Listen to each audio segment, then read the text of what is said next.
Tannery Hides 101. We're discussing hides that were 130 years old. They were usable, they were tanned.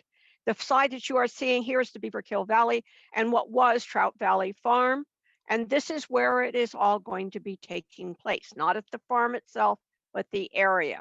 Here is a picture. We'll see more of those at the end of this presentation of the hides. They have been dug out and they are placed on a pallet. And now the decision comes, you can't see everyone standing around scratching their heads and go, what do we do with this? So that's what we're going to lead up to. I want to acknowledge too, Fred Fries from Livingston Manor, because it is because of his knowledge that here was something very, very important, that this came to me because he saw it first, took pictures and called me. The man is brilliant. Here we go. This is the only known picture of the Beaverkill Tannery. Now, my mark, I hope you can see this. This is the Beaverkill covered bridge. This is the Tannery Dam. This is the tannery all through here. To orient yourself a little bit for what you know, that's the Beaverkill Church. This all was tannery buildings. All of this now is the Hamlet of Beaverkill. It is nothing like what you see now. The only thing that you can remotely reflect on or know is the bridge. So we're going to talk about the life and afterlife of a hamlet.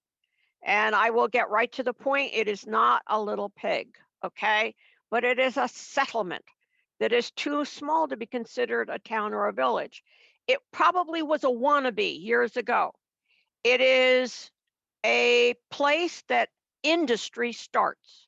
So you have a sawmill, a tannery, an acid factory, a something, and that settles first. And then you need people to staff it. You need workers, you need shops, you need a place to live, you need a school, you need a church, you need all of those things. Unfortunately, if the industry goes away, often as not, the hamlet disappears. For those of you who are familiar with Little Ireland, that was a hamlet. Jocelyn was a hamlet. The only reasons that Livingston Manor and Roscoe are still functioning is because they had a railroad. So let's take a look. And now in New York State too, it's an unincorporated community that is within a town and is not part of a village. So here is the Hamlet of Beaverkill. This map is from 1875. And it shows you the Beaverkill. It shows you the tannery we're going to talk about, Babcock and Ellsworth. Here's where the bridge will be. And it wasn't always a covered bridge. There's been more than one bridge there. And as we'll learn later on, it flooded. So what do we have here? We have the tannery itself, a store, workers' houses, blacksmith shop, another one. And B&E, of course, is Babcock and Ellsworth. These are two men who have bought the tannery. We have a small stream that's coming down into the river. You'll notice at this time it is considered two words, Beaverkill. Here again is that 1875 map, and we see that did have a post office. Here we are at the tannery right there. We're going to have the different schools. One of the hamlets that I always thought was cool was Buck Eddyville. So let's see, here we have Westfield Flats, and we have down in here, we have a tannery. So we have a tannery right in through here. We'll have one sitting there that I will get back to on the map. And we're going to have another one here. Here's Buck Eddyville. I like that one. So according to French's Gazetteer, there were 40 tanneries in 1855. Some of them were tiny, such as the one that we're going to discuss. And others were such as the Palin Tannery, which was built in 1832. And for those of you who are near the Neversink in Sullivan County, the Claryville Tannery was even larger. It employed 50 men. And it tanned 30,000 sides of leather annually. That's a lot of leather. So now here's a neat one from one of the books. And I like this because it tells us the tanneries and where all of them sat. So let's see. Here's the Beaverkill. We've got one over in DeBruce. Grahamsville, you've got one too. Neversink Flats. All of them had tanneries. You really had to be, though, near a river, some form of transportation, because the hides have to come and go. Well, let's look at that here a little bit. Here's the Wurtsboro Tannery. I like this one. It's near, showing the Coshecton, the Newburgh-Coshecton Turnpike. You had to have either a river, so we would have the Delaware, we would have the Beaverkill, not so much the Willowweemock. We would have the railroad, which is coming through, and it will be the Erie-Lackawanna that will be there first. I would point out that this are the tan barks. Do you see all this stacked up here? All right. These are people, gives you an idea of how high. A lot of names are still there, but what was there is gone. So we have Tannersville, the small settlement surrounding a tannery. It became then a bustling summer resort after the trains came in 1882. Another example of this was a tannery that was partially owned by Flagler. And that then, when the tannery went away, they just morphed right into a summer resort. So here we are back in Roscoe, Rockland again. Here is the tannery down here. This is Cochran and Apley's Tannery. Once again, right on the river, there's the Tannery Dam. We're going to be seeing another one up here. Here is Utter and Company. He has a huge tannery right down in here, and he has hotels surrounding him. I live now on the site of that tannery. So we have the Kierstead Tannery, Buttermilk Falls. And once again, this is the remains of this tannery, which was once surrounded by a settlement called East Hunter with a school and a post office. So again, a hamlet then will have a school, a post office, stores, blacksmith shop, and the original industry that drew everyone there. This I like because I didn't know about the ones up in Walton. This is an old tannery in Walton. It is obviously abandoned. I'm not sure where it is. This was from a picture that was loaned to me. Now, most of the big tanneries morphed into acid factories around 1890, 1910. So the acid factory here in Willowweemock was Hammond's. And Hammond had a huge tannery. Oh, it was big time. And then when the tannery stopped operating, they ran out of bark. Then they morphed into acid factories. Which again compounded the damage to the streams because the fish by now glow in the dark. So we need to look first how all this comes about. We need hemlock bark. Tannin comes from the word tannin. It's a natural occurring chemical found in bark and the leaves of some plants, but it's usually oak or hemlock. Bark we'll look at first. And we need to look at those hardy men who spent months in the woods chopping down trees and peeling bark. This is some old of the hemlock trees still lying in the forest from years and years and years ago. It doesn't rot that fast. Now, at one time, there were just huge hemlock forests. And after the War of 1812, the United States got some free industry here with the rest of the world. So that meant hides could come from all over. Hides are heavy. Bark is heavy, but hides were lighter. So somebody had the bright idea, let's bring the hides to the tannery. Okay, and so that is what has happened. So how much hemlock bark? And I didn't know all of this. So this is from the tanning industry in Sullivan County, Livingston Manor Net. It took 1 quart of bark, 4 by 4 by 8, to tan 10 hides. Then it cost from 3 to 10 trees to obtain 1 cord of bark. And you sometimes see the term a long cord of bark in the old industry reports, and that was amazing. That was 2,240 pounds of bark, which would tan 250 pounds of leather. So this slide is from the Warren County Historical Society, and it shows the hemlock bark in extremely large quantities here. I have to remember I'm not in the audience and I have to use my cursor. This is a lot of bark. So let's see here. Here we go again in one of the old forests. How big were the hemlocks? I didn't know this either. They were 3 to 4 foot in diameter, and they were obviously around for a long time. I didn't know this.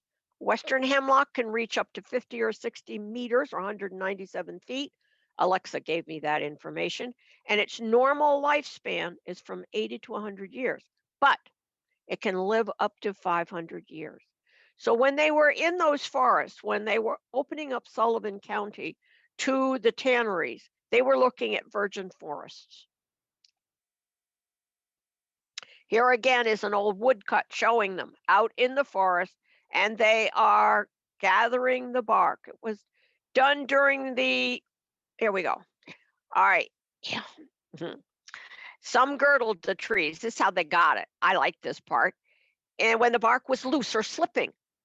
And this spring, when the sap is starting to rise, you then had looser bark. Hope that's a correct term. Then they returned later on that left trees gleaming and barkless, and they're going to die. The more common method was to just cut the tree down, peel the bark off as much as they could, cutting it into 4-foot strips. That was making it easier to transport. Then sometimes they'd saw it up into boards, but they felt pine was much better, so they didn't want the hemlock. However, a lot of the barns in Sullivan and Delaware County are made from hemlock boards. So they laid it then down almost like a size of a saucer on the ground, and they wanted to have that inside dry out. They stack it up, and then they wait for transport. It had to be hand loaded onto those wagons or sleds pulled by horses. Now, here again, we remember that salted hides were easier and lighter to maneuver, that the hides were in effect brought to the hemlock, and tanneries were built close to the hemlock stands. And that's another reason that some of the tanneries moved. Where did they move? Pennsylvania, because those hemlock trees hadn't been cut down again. This is one of some of the tools that they would use to get the bark off. Freddie Banks, who also has a long history knowledge here in Roscoe, Rockland, brought this old iron bark peeling tool in. He found it buried years ago in the vicinity of the tannery. The wooden handle had rotted off. It is extremely heavy, and it's curved to at one end. Trout Valley Farm had, when it was in operation, also had drying sheds on it. The different tanneries would pay farmers to put a shed where they could dry the hides. And there is one still standing near the Beaverkill Church on Sally Shea's property, for those who are familiar with it. So here we have another photograph of what it looked like with all these logs, these hemlock trees laying in the forest. And as you can see, the bark is gone. I like this. This is a really great book, Wood, Hicks, and Bark Peelers, which I got just recently from the Pennsylvania State University. And this is a picture showing and I'll just hang on a second, the phone.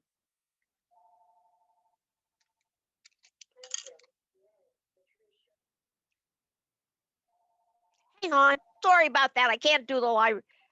Pat, I'll call you back. There we go.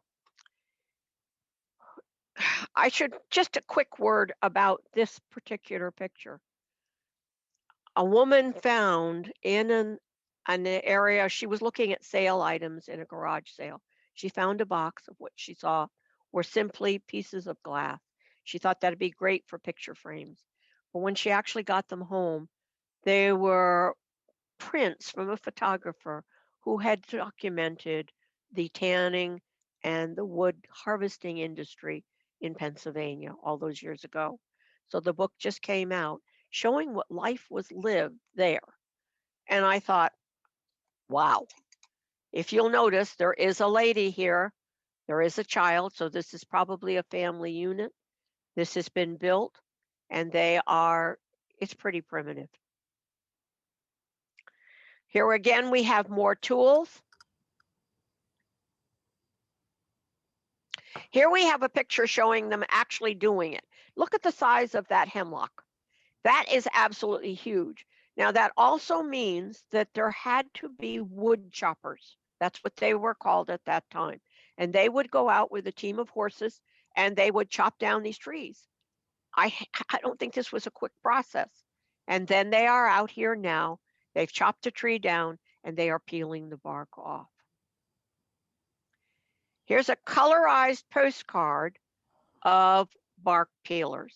Once again, I draw your attention to the size of that tree. They would be out there for months.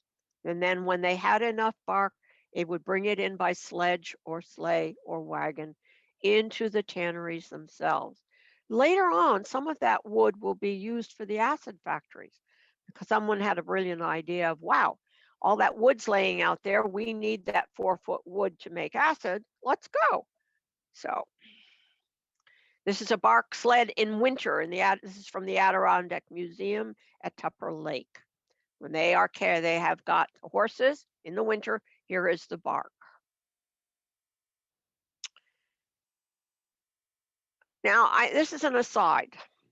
Right now, we still do have hemlocks here in New York State.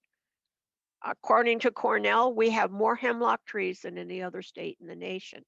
But, and this is a but, they are being threatened by the woolly adalgid. That is it's an invasive insect. And you'll see some of the trees, even around here in Sullivan County, that look like the hemlock is dying. It has become all ugly looking, but you see some white spots on it. That's what they are. It's really not too treatable. And when one tree goes down or it spreads, several. I have seen them here where I live. I moved into an evergreen area and some of the trees are dying now. And it is the woolly adalgid. So now we have to talk about tanning options. Tanning has been going on for years and years. The Native Americans had their own methods and they were tanning deer skins. So they would take the flesh, they'd scrape it all off, the flesh from the hide, they'd bury it for a while, and then dig it up and cover it with rotten wood. So we're looking at the tannin again, which would cure it, by the way. And this is, I don't know if I'd want to do this. Women would sit around the campfire in the winter. They would chew the deer hides to soften them. And that's where we get the expression chewing the fat. Okay. And there was another trivia bit, and I went, really? The Blackfeet might have been so named because the phenol in the smoke blackened the buckskin that they used for moccasins. Now, the Yupiat collected alder bark, boiling it to use as a tanning agent and as a deep red dye. So again, these were pieces that I didn't know. I found this one too. Poverty. If those of us who are Irish will remember the expression not having a pot to piss in. Well, that was because we were poor. But in Europe, children were employed as dung gatherers because urine, dog, and person was used for the tanneries and some for washerwomen. So along in the streets, there were pots on corners where the gentlemen, not the ladies, could go and pee, and then they were picked up. And then after a while, it got to be, you were so poor, you didn't even have a pot. And then again, later on, cedar oil, alum, or tannin was applied to the skins. As the skin is stretched, it would lose some of the moisture that it had, and it would absorb whatever agent was being used. Now, This is from the tan bark industry in Old New York, Hemlock and Hyde. I found this to be really amazing that people survived with this. The work was hard manual labor. Now, living next to the tannery meant the constant stench of curing leather and stagnant pools of waste material. Streams became heavily polluted as tanning liquors, lime solutions, flesh, and hair were discharged directly into them. So the Beaverkill had this happen. The fortunate bit is that it was only a tannery and sawmills. There were many sawmills too. But many places that had the tannery close to a town, it was bad news. For example, when the Dutch strolled into what we now call New York City, they brought their tanning skills with them because they wore leather aprons. They wore leather shoes. And they immediately said, okay, we can do this. There's a lot of deer. We can do this. But the smell made everybody who was trying to make a living complain. So they were moved out of the area into a place that was called the swamp. Not because it was swampy, but it was a swamp of smell. There are several books on that, old Google books, that you can read about how the tanning industry then started moving westward. So now we notice here that some of the tannery workers owned farms and worked in the tanneries part-time or seasonally, but a lot of them lived in boarding houses at the tanneries. Work was a 12-hour day. Sunday was the only day off, and you were expected to go to church. We have indirectly employing bark peelers. We have blacksmith, because your shoes or your horses or your oxen needed to be shoed.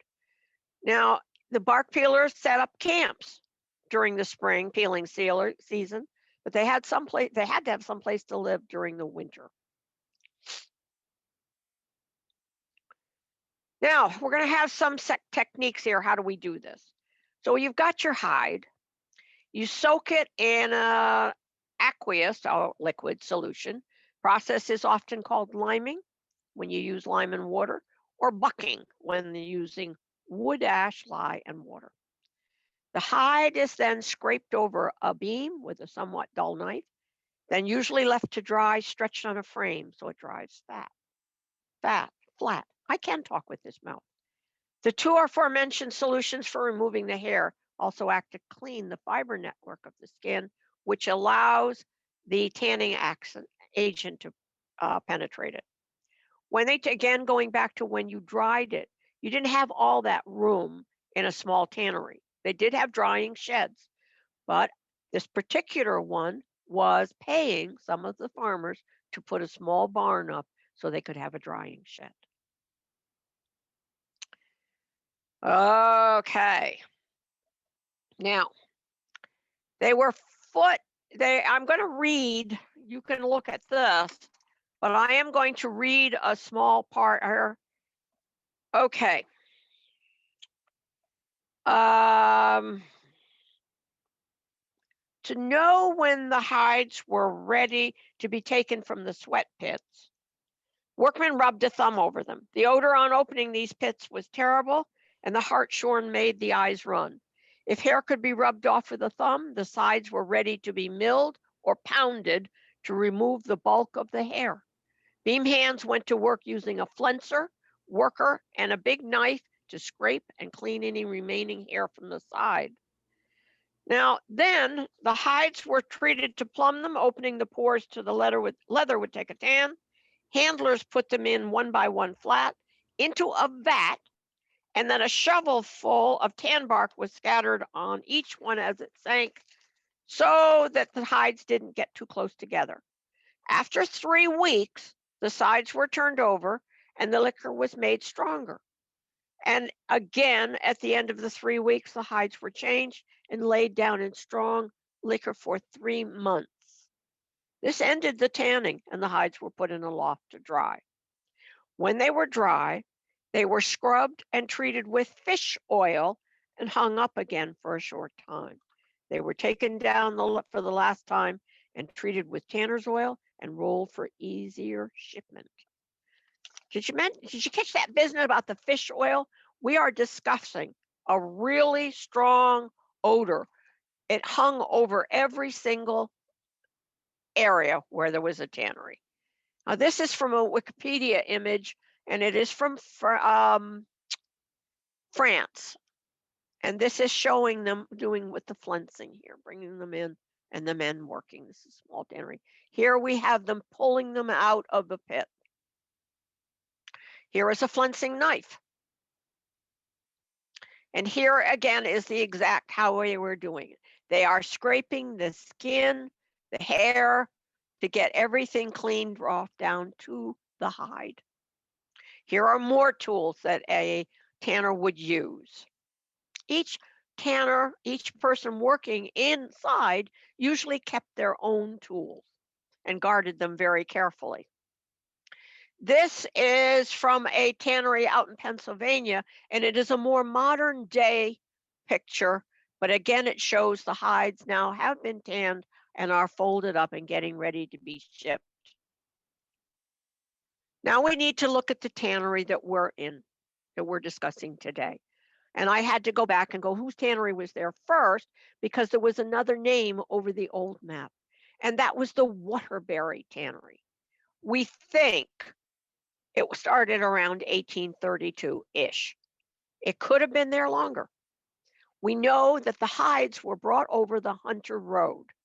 Later, when the Erie Railroad comes in around 1851, hides were brought down through Roscoe and then over the Swamp Ridge Road to Callicoon.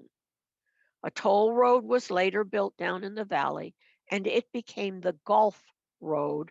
That would have been the Callicoon Depot and Rockland Turnpike Road Company. So now, that's a pretty long trip from Beaverkill all the way down to Callicoon. So we have to think about the fact that we'd have the blacksmith shop with the oxen, with the horses, and a man who owned a team of oxen or a team of horses in those days was an extremely important and wealthy man. And yes, the Gulf Road, even though we can't stand it today, it was a turnpike road. The original road went over the mountain. This is a very, very old surveyor's map. We can date it to almost just 1800, actually. Here's Waterberry. His name still shows because he owns some of the property here. Here's Babcock's Tannery. Here's the bridge and the dam. I can't prove, but I think that the tannery, Babcock and Ellsworth, changed the course of the river. Why do I say that? Because on this map, it shows it originally went here, but that they brought it in so that they could have a Tannery Dam. And, you know, there weren't any rules then, so you could go right ahead and do it. Here was the school that went with Beaverkill. You see names, for those of you who are from the area, you will see names that are familiar in the sense of Jocelyn, Llewellyn, Jenkins, Camer. And here we have the Delaware line, Delaware and Sullivan. I have learned over the research, or the course of research, that the lines for Sullivan, Ulster, and Delaware were fluid. So it depended on where the map maker thought they wanted to have them, on who got what. Teams of oxen, as I mentioned, were used, and they would transport the hides down to the railroad station, and they would return with supplies for the tannery. You had to get your food someplace, your flour, sugar, coffee, things that your workmen were going to be eating at a boarding house. This meant you also employed a cook. You employed, now you had the school going, so you needed teachers. You needed a place for the teacher to stay. We have wives now coming in, joining their husband. Most of the immigrants in that area were from Ireland. And that's why we see Little Ireland on the old maps, because they were settling out in that area too. This is an original picture. It is not the tannery, but it is an original picture of how the oxen would haul supplies. So we have Lionel Babcock, and he comes in and he buys the tannery, which was small, from Waterberry in 1840. So we can date our map to approximately that time. The Mexican-American War starts in 1846, and now there's a demand on the tanneries for saddle leather boots, bridles, all of that. I think too that when Babcock bought the tannery, that this is when the first Tannery Dam was put in. I did this because this is a picture of one of the old saddles that was used during the Civil War. Now, again, thanks to the research from Fred Fries, who again is a marvelous historian. He found an insurance survey dated in 1853. We both had a really hard time trying to decipher this. So I have just put in the next couple of pages some of the key notes. This is the Beaverkill Tannery. The building was composed of wood. It was organized in 1840. We learned that it's 32 feet high and 2 stories. It has water power. Yeah. The stoves use wood. The chimney is brick. 15 to 20 men employed. So it's not a huge one, such as the ones that had 50, but it's not a tiny one either. This was page 2, and this is where we both had a good hard time, but we're going to be looking at this in just a moment. This is the conclusion, and I just typed it up because it was too hard to put on the screen. Rockland, July 19th, 1853. Dear Sir, you will please find this a survey of the Beaverkill Tannery, which Mr. Babcock, and this is his spelling, not mine, informs me is already insured in the Market Insurance Company. The tannery is somewhat old, but I could observe nothing out of the way or then needed attention further than can be seen by the diagram. We'll see that in a minute. This factory stands in a happy locality as regards foreign expenses. The stream on one side and an abrupt rise on the other has much in its favor.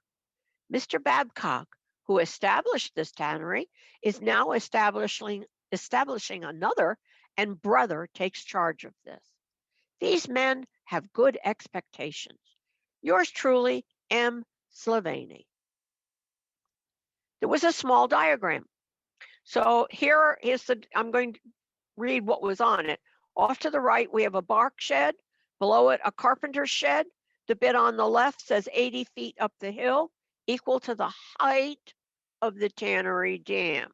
I thought that was very telling, that the Tannery Dam went across to the side there where would be the beginning of the covered bridge on the Raggins Road side, and the Tannery Dam was 80 feet up the hill.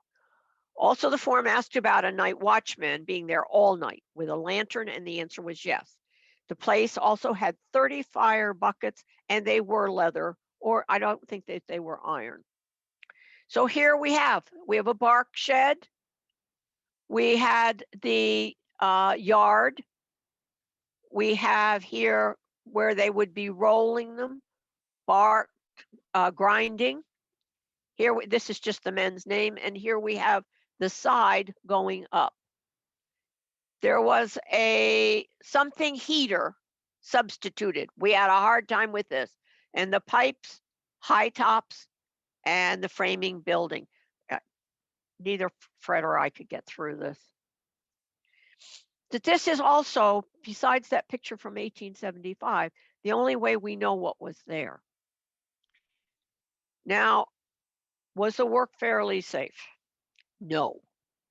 We are discussing machinery, boiling water, and strong acid, and machinery that is going to be moving. So, a mill that resembled a coffee grinder, though much larger, was utilized to grind the tan bark. The acid was necessarily in liquid form. Ground bark was then mixed with boiling water and allowed to dissolve itself in the mixture. Pipes were connected to the vats to convey the liquid to the tan yard. Hmm. So in the Port Jervis Gazette, we see caught in the cog whales, James McGrundy, an employee of the Ellsworth Tannery at Beaverkill, Sullivan County, met with a terrible death Monday night of this week by being crushed in the machinery. He was engaged in grinding bark and was last seen alive about 7:30 p.m. and his dead body was found about 2 hours afterwards by the night watchman while going his rounds. He could not have lived but a few moments after he was caught by the cogwheels that were running close by where he was at work.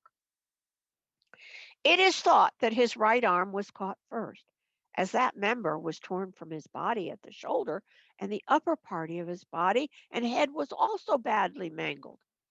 He leaves a large family, some of them quite young and in needy circumstances. So in 1880, we see him. Here he is here. He was 42 years old, works in the tannery. He is from Ireland, as is his wife. Um, they have children. They have Winifred, Catherine, John, and Michael. They are going to school. I was saddened to find them on here. But then in 1985, this happened in 84, last part of 84, it is talked that the widow of Jas Gundy, it should be McGundy, who was recently killed in Ellsworth Tannery at Beaverkill by being caught between two cogwheels that were running close to where he was at work grinding bark, has brought an action against the company for damages for the loss of her husband, for which she can claim $5,000 on the ground that the machine had the machinery been properly protected, the accident would not have happened. Unfortunately, from some of the things that I was able to find in the newspaper, accidents like this happened all the time. They either were burned by boiling water or caught in machinery. So let's look at some of the repairs and the disasters that happened. In September of 1878, we learned that Babcock and Ellsworth were bringing water to the tannery and will erect a smokestack 65 feet high. But then in January of 1879, a fire broke out in the old tannery boarding house that was being used as sleeping rooms for the men. Everything was lost and a number of men were burned. There was no follow up to that story whatsoever. There were numerous stories in the different papers about men who were killed, injured, maimed in these tanneries. Now, in the April of that same year, the tannery repaired and enlarged their old storehouse. They're still doing well. Now about that Tannery Dam. In 1863, we read in the Republican Watchman, this place has been visited with the highest water that has been known here within the memory of the oldest inhabitants. L.B. Babcock's Tannery Dam is swept away, as is also the bridge across the Beaverkill at that place. So at that moment, the bridge went and the dam went, which I'm sure didn't make anybody happy downstream. These are ideas of what bridges look like. This is Old Tannery Falls and Bridge in Catskill Mountains. So the bridges had to be kind of high, but that's a good side there. Now this is right up here in Lou Beach, and this is Hoag's Bridge. This is also a wooden plank bridge across the river, but this is an actual Tannery Dam. Not the one there. Again, I don't have another one, but I did have a Tannery Dam picture. You can see there's a lot of debris there. You remember that Tannery Dam? And in October of 1889, the people of Beaverkill recently became alarmed at the unsafety of the old Tannery Dam, so they went to work and tore it down. I understand that. Well, so what else was around the tannery? We have stores, a post office, a school, and of course, churches. because that Sunday off that you had, you were really kind of expected to be with your best clothes on and in church. So we've talked about this for already. There were boarding houses, blacksmith shops, and homes being built for the workmen. So there's an interesting bit about the churches. The first Presbyterian church was established up the Beaverkill by David and Samuel Waterberry, and they represented the church from 1837 to 1843. Now, for a time, religious services and a Sabbath school were maintained in David Waterberry's new and clean tannery loft at Beaverkill Village. Later, they met at schoolhouses at both Beaverkill and Shin Creek. Shin Creek will morph into Lou Beach, a name for Congressman the Honorable Louis Beach. The Methodists. Now, the Methodists have been pretty much first in Sullivan County. We would think of Brown Settlement. Oddly enough, the Davidson family produced a lot of church builders. According to Harlow, John and Thomas Davidson built that first Presbyterian church in 1845, and then Thomas Davidson and his wife donate money and land in 1879 for the Methodists, and the Methodist church is completed in 1883. Here we have that church. Again, it's pretty clear cut around it. This would have been pretty much the closest, aside from the one in what is now Lou Beach or Shin Creek, for the people to go to. This again is when the golf course was there. This is the church. This cemetery, which is the Jocelyn Cemetery, was there first. Jocelyn was a hamlet, and this is where Revolutionary War heroes are buried in this one. The church is not in a direct line with it, as I once thought it was, and their cemetery is in back. This is one of the sheds, they're gone too, where you parked your wagon and your horses when you went to church. What about the Catholics? Most of the tannery employees were Irish immigrants and Catholic. So a chapel was set up on what would later be the grounds of Clear Lake Cottages, and a small frame church was built in 1865 as a place of worship for the little Catholic community, composed of Irish people working in the tanning industry. Led by Franciscans, it burned down in 1880. Anybody else? Well, yes. The Christian Advent Church was put up, but after the tannery burned down. It was a split from the Methodist Church and Methodist Church in Roscoe, and formed around 1894. It lasted for 50 years, and it was closer to Craigie Clare, and it was the site of a later difficulty. And that is that church. That is the school, which is still standing. It was morphed into a private home.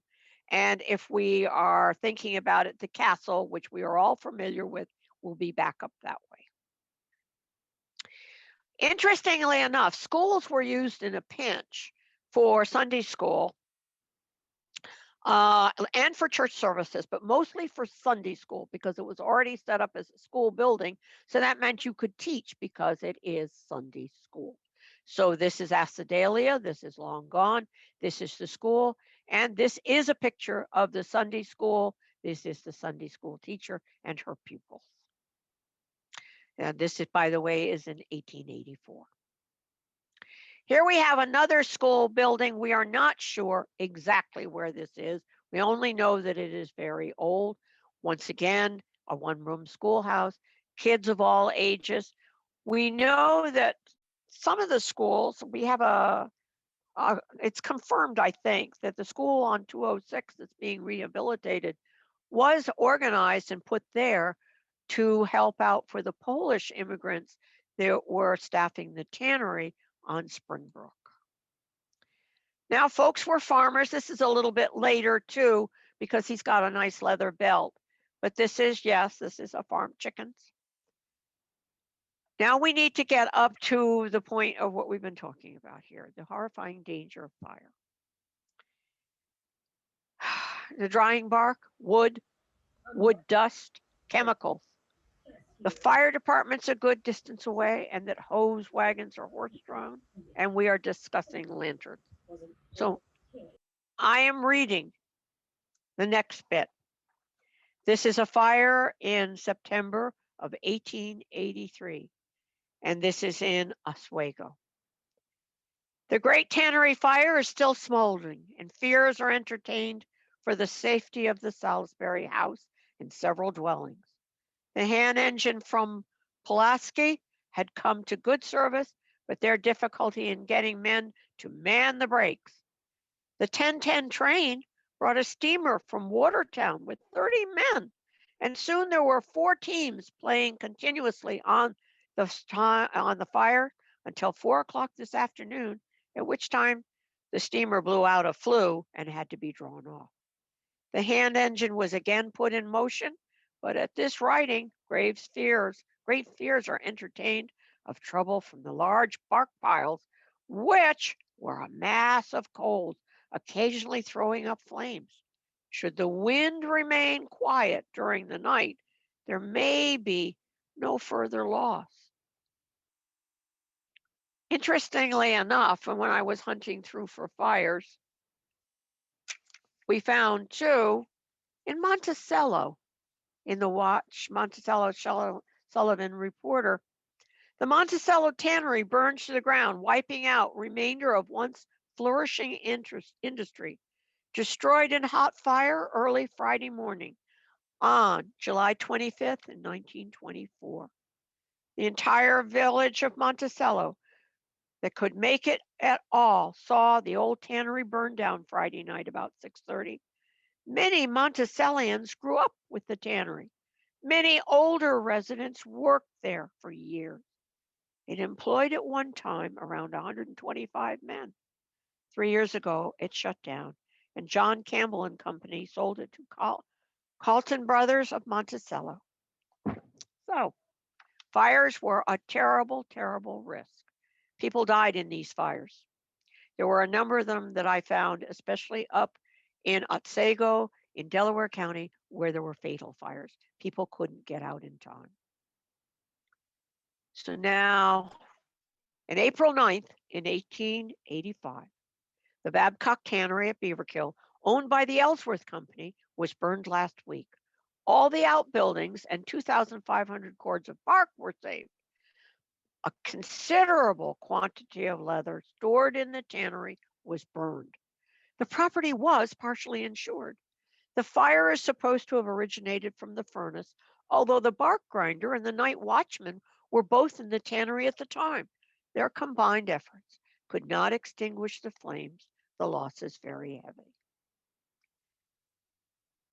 So the only thing the men had to fight the fire, leather buckets and water from the river.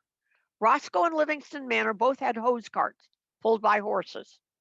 Manor's was a little bit more modern. Roscoe's was simply a hose cart. But the dirt roads to the tannery were, to put it nicely, difficult. And this was spring mud season. Anybody who's ever been on a dirt road after we've had a lot of rain knows exactly how hard it is. Here we have another part of it. Ellsworth and Stout's tannery burnt to the ground last Tuesday, together with its contents. It will be a heavy loss, but was partially insured.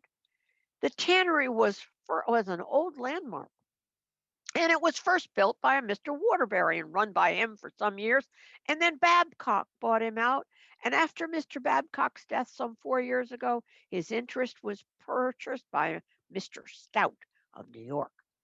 And at the time it burnt, the company had over 3,000 sides of leather in the drying loft, besides the leather in the vats, etc., about 50 cords of bark in the bark mill and shed that was burned, and a stack of bark about 20 feet from the tannery was saved by putting a carpet on it and keeping it wet. Oh, fortunately, there was no wind. If there had been, everything would have been burnt. Mr. Ellsworth has been in the tannery about 20 years, and he's worked very hard. And the loss is a very heavy one to him, as he has the largest interest in it. But with his usual energy, he is going to rebuild it once and has his carpenters already engaged. But that's not what happened, because Ellsworth starts selling off the bark January 1st in 1887. We find out that there's another tannery that's going to be starting. Cochran and Stickle are about to start the tannery at this place. This is Roscoe News. They have bought over 1,000 cords of bark of Mr. Ellsworth. This will furnish employment for a number of men. Teams are busily engaged hauling the bark. James Thompson has hauled 7,910 pounds of bark in one load from the Beaverkill Tannery to Roscoe. He's not going to rebuild. Why then did he not rebuild? I guess at this. This is not proven. In 1887, W.H. Ellsworth and Son are purchasing wildlands with a view to building and operating extensive acid works, which are to be located near the old tannery site. There's already an acid factory on Springbrook, already one in Roscoe. There's one in Willowweemock, and there's a number of them scattered around. He thought, I think he could get into it. Ellsworth's daughter, though, dies in 1888. Her brother, who I think was a twin, had died in 1880. The tanning industry in that area is fading away because all the hemlock's been cut. And so everybody's starting to morph and move out to Pennsylvania. Now we need to look at bridges. So we're going to look at some nice pictures of covered bridges. This is the one in Livingston Manor. Almost all of them, because they were built near something that was going to be going on, have a binnacle on small section where water can be channeled, usually from a dam, and run fast through this narrow opening. It's sort of like putting your finger over the faucet and watching the water squirt out and get you wet, but it's a good stream. Here's the only known picture of the one in Roscoe, which is located, for anybody who's interested, it was located in back of the Roscoe Motel. Here we have the picture. This postcard, by the way, is dated in 1904. And so here we see the old covered bridge. You'll notice that it's fairly long because the new reconstruction knocked about 20 feet off of it. This would be Raggan Road up this side. He is fishing in what was the Tannery Dam. Here is the Methodist Church right there. Here are some old pictures. Now we are at the campground idea. The bridge is getting a little ratty, but bridges sat on piles of stone. The area where we would have an abutment is a stone, rocks piled up very nicely to hold them, and then a ramp that comes down. But we have underneath, on this side, we will have a binnacle. I understand it was wonderful swimming in this. We're going to see the other side of it, the Raggan Road side, and you'll notice that it's a slight tip up, and we have a lot of rocks here. The dam will be over here. They have now trying to repair a little bit on this side, so they put cement over the stone. Popular place to fish, and now it is called I believe, the Tannery Pool. Now, this is the opening here we have where the water was sent, that binnacle. It's going to go spurting through here to operate the bark grinder. That's what this is going to be for. Once again, this is all stone, beautifully laid stone, by the way. Here's the back side of it, showing how that would come down through here and to the other side. This is now parkland. This is and beautifully done at that time. You could sit and have your picnic there. Nice. So we now, once again, this is a good view, how the length of it. This is before all of the repairs. People are in swimming. Tannery Dam across here, Beaverkill.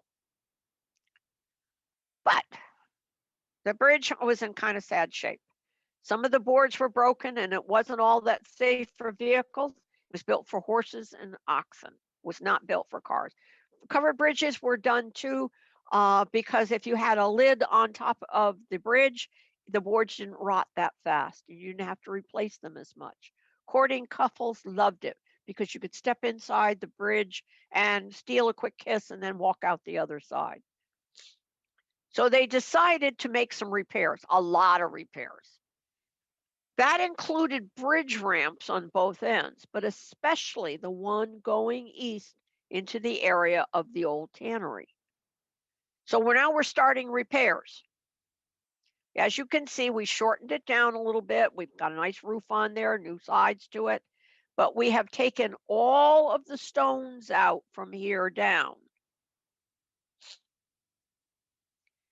Here we are, another view of this. They were really having a good time. And then this is where the discovery is made.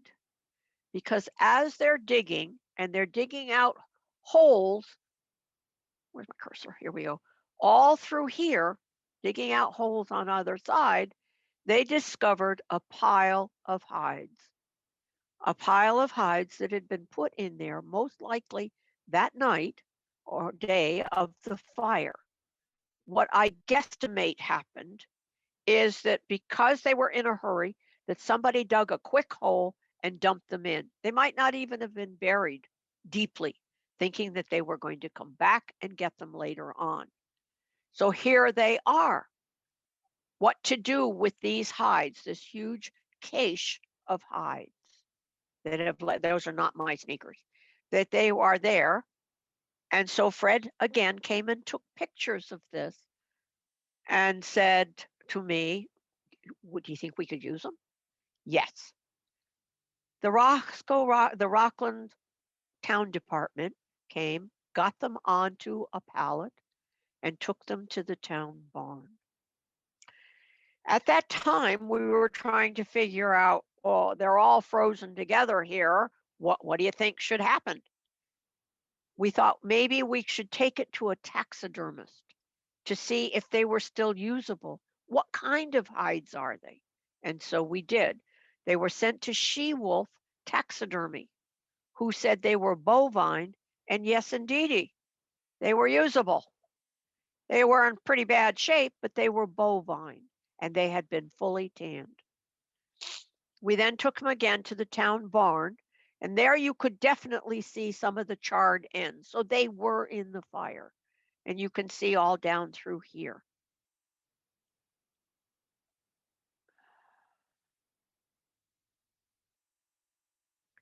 This is where horns were. So they were probably cow. It's again here. So now, the hides are found. All those years they've been there, and they've gone, because I wrote that particular slide when we first talked about this. They've gone to various historical societies all over. The Hamlet's gone. The school is simply an old stone foundation that Fred Fries was able to hike and find finally, maybe. The church is open only in the summer, and it's no longer Methodist. The post office is gone. The store is a memory. And the tanners and their families scattered over the various states. A hamlet is gone. But I wonder, though, on a windy day, could we catch the faint smell of tan bark? And so that concludes this presentation.